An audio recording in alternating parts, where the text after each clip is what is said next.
Салам алейкум всем, друзья! Сегодня у нас в рубрике Макрон заявил о понимании чувств мусульман из-за карикатур на пророка Мухаммада саллаллаху алейхи вассалям. При этом президент Франции подчеркнул, что карикатуры на пророка не были правительственным проектом и обратил внимание на то, что их распространяет независимые СМИ. И неужели президент на это не мог повлиять?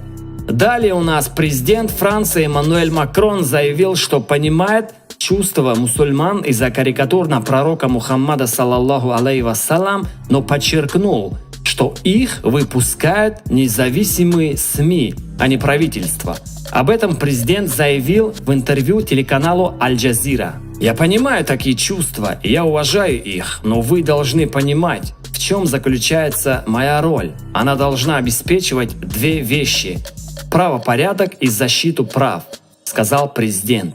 Но добавил, что всегда будет защищать право на то, чтобы говорить, писать, думать, рисовать в своей стране. Макрон предположил, что критика мусульман в отношении него вызвана искажениями его слов. Я думаю, что та реакция, которая последовала, была результатом лжи и искажения моих слов.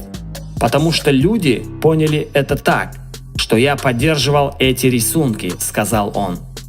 Президент подчеркнул, что карикатуры на пророка Мухаммада саллаллаху алейхи вассалям не правительственный проект, а результат деятельности свободных и независимых СМИ, которые не аффилированы с правительством.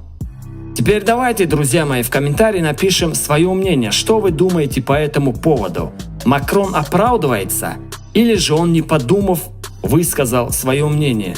Еще одна шокирующая новость. Футболист ушел из сборной Франции из-за религиозной дискриминации Макрона.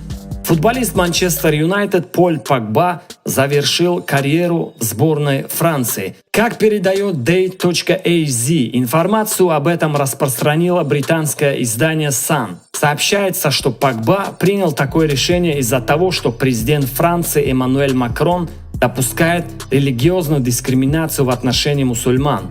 Высказывания главы государства в связи с исламом вызвали недовольство у мусульман Франции. Отметим, что 27-летний полузащитник провел в 2013 и 2020 годах 71 игру за сборную Франции. В этих матчах забил 10 голов. Вот так вот, друзья мои, на сегодня все. Ждите следующий выпуск. До новых встреч на канале Джавлон.